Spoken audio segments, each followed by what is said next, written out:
Hey everybody, welcome back to James Draws Everything. This is James, drawing every country in the world's flag, and today, finishing off South America. Alright, so we got one country left before we call it a day for this continent, and we're going to be doing Venezuela. Alright, so Venezuela, a lot of the history here kind of overlaps with a lot of the other countries that were once a part of Gran Colombia. So that would be Ecuador and Colombia, which also included Panama at one point. So we're not going to get too much into that. I think with Venezuela, a lot of kind of what sets it apart today is their current state, their current policies. So you know where we're going to be going with that one. So let's just get right down to it. So again, Venezuela, part of Gran Colombia, which fell apart in 1830. So it's kind of like a federation of South American states that separated from Spain.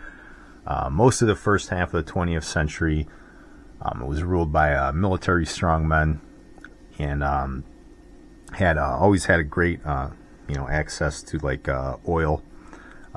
So on paper, right, Venezuela is always supposed to be a very rich and prosperous country, right, just due to those oil reserves, right? And it always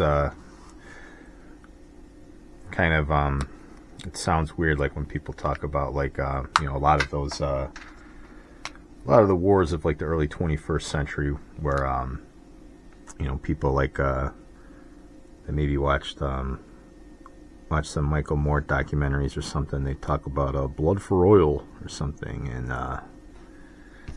much more complicated than that, of course. But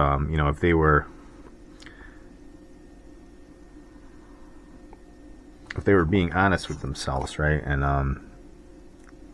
because again, wasn't really wasn't really much made at all from for the United States as far as oil, in those wars.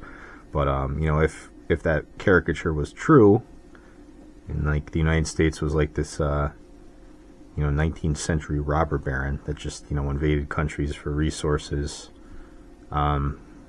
why didn't they invade Venezuela, right? Because it's right there, much easier to get to. But side topic, yeah, Venezuela, very rich, always kind of made it an attractive trading partner, for most of like the rest of the world, and they've never really been able to capitalize on that.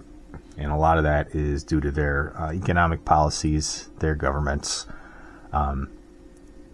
So they're always, one of those countries that, talks about, social reform, anti-colonialism, anti-capitalism, and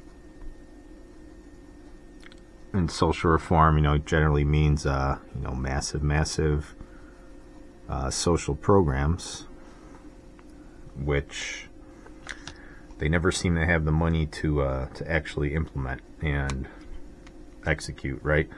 So, never really like a hardline communist state, but extremely left-wing government as far as like their economic policies. Just love that socialism. And this led to the election of Hugo Chavez. He was president from 1999 to 2013, and he was just absolutely adored, right, by Hollywood and the Western quote-unquote intellectual class, the intelligentsia, and basically ran his entire country into the ground, right? Because it's always funny because you see this. You saw this happen in Chile. You saw this happen in Argentina for like the first half of the 20th century. they all go so hard on this socialism stuff, and then it always blows up right in their faces.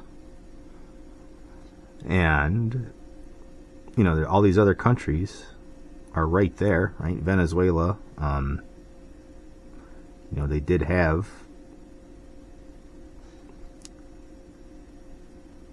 sorry, just gotta concentrate on them stars for a minute.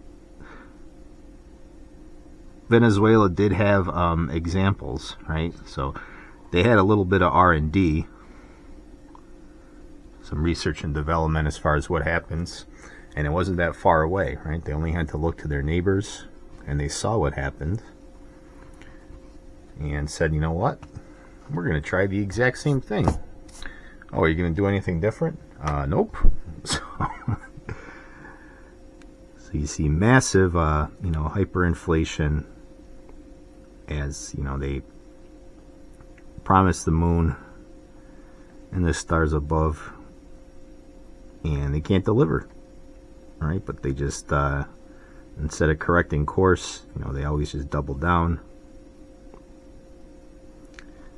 And now, right, there's no food there, so people eat zoo animals. And yeah, definitely like one of the poorest countries in Latin America when it should be one of the richest, right? But yeah, just too committed to that ideology. So Chavez, he couldn't deliver on what he promised, right? And kind of cracks down more and more on, quote unquote free speech, human rights, things like that. So you see a lot of Venezuelan immigration into neighboring countries, right? So some of their neighbors do have, some problems with their borders and stuff. A lot of these people, political refugees, economic refugees, looking to get out of, Venezuela and go somewhere where they can work, earn money. This Venezuelan money is pretty much worthless, right? It's a lot like the Zimbabwe dollar or something, where you can, it's basically worth less than a penny for a note. And in 2018, there was another election. Nicolas Maduro, he gets his second term, and it's an election that's mostly viewed as fraudulent throughout like the rest of the world. And the 2020 elections were also seen as fraudulent. Most opposition parties are not really allowed to operate in Venezuela, and yeah, that does draw them some criticism, of course, from the international community. But they can never be too hard on Venezuela, because again, Venezuela is a socialist government, and a lot of those international community members just they love that stuff, right?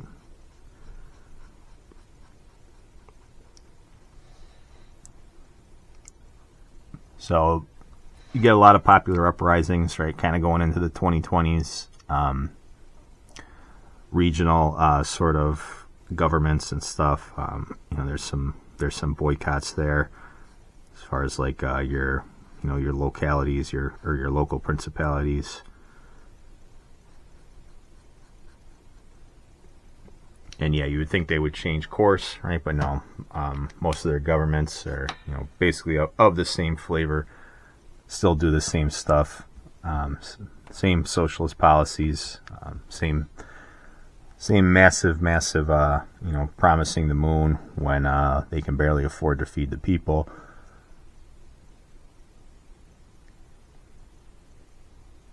And this caused, some like outside forces to, kind of come in and observe elections and things like that. So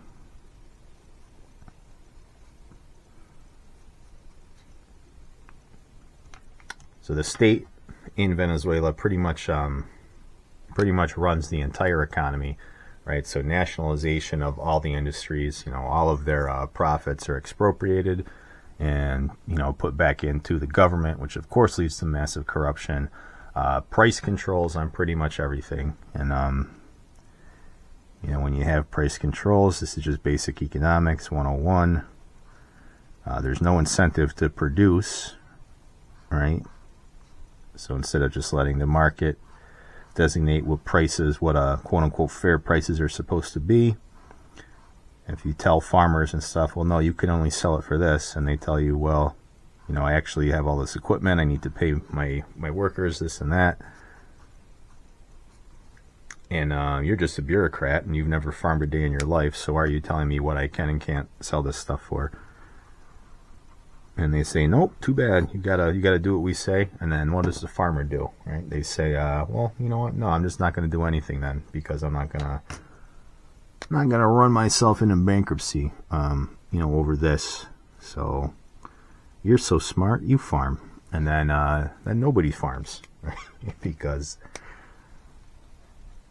Econ 101 again. There's no incentive, so you don't get production, and that's basically kind of what happens with the Venezuelan government, right? Because they got to have their hand in the pie for everything, and then it just de-incentivizes people to produce, and then you get massive starvation, right? So it's said that left-wing critics and stuff, they'll say that there was an overdependence on the petroleum industry, which is also kind of nonsense, because you can say that about like countries in the Middle East that seem to be doing just fine. So tons and tons of economic mismanagement, which kind of hit them extra hard, like during some of the global oil price drops, like in 2014, and then like the big economic recession in like 2008. So government's supposed to be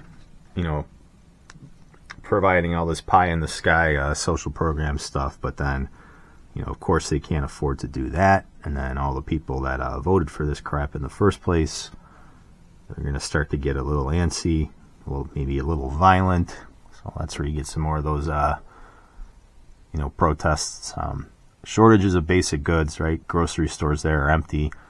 Super high inflation, massive hyperinflation, horrible living conditions, right? For a country that on paper should be rich.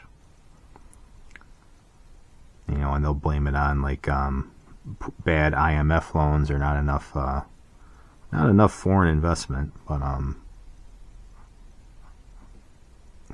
well, my thoughts on that, right? I don't think any country should be getting just free handouts, right? To prop up their economic system or whatever. If it actually works, you should be able to afford it yourself, and that's kind of always the story for how this stuff works, right? So even like the Soviet Union, you had a much different government in the United States at the time. The United States and fellow travelers, as they were called, basically paid for all of that, right? So maybe post-Cold War, it's not ideal, but you still have maybe a much more realistic kind of view of how this stuff works, as far as communism, socialism, whatever. It's all the same, and it's not outside of like Hollywood elites and intellectuals. It's not as it's harder to sell, right? So you can't do like another Soviet Union and basically prop up this entire country's government with with finance, right? So the United States does impose sanctions on them in 2017 to kind of get them to shapen up. And of course, this causes more of a crisis, right? Because they simply cannot correct course. Massive mismanagement, lack of investment in infrastructure has really weakened other things too, like their energy sector. You have brownouts a lot, blackouts a lot, not like North Korea. They've done some reforms recently to try to allow more free trade and like foreign investment, or from other countries and stuff, as far as like into the private sector, right? Not government aid, but private sector aid. But if you're in the private sector, like, why the heck would you want to go here, right? Because again, this happened in Chile, this happened in Argentina, where these companies bailed overnight because they're not going to see any profits. So why stick around and have the Venezuelan government browbeat you when you don't agree to do things for free, right? So nothing's for free. I guess that's the lesson of this story. But other lessons that we can learn from here are about what the flag is about. So, James, what is the Venezuelan flag all about? Well, it looks a little bit familiar, right? It's got those Gran Colombia colors, going back to the Simón Bolivar days, the hero of South American independence. It's got that little coat of arms on there and 5 stars. So the main colors of that Gran Colombia flag, yellow is for the riches of the land that they don't use. Blue is for the courage of the people.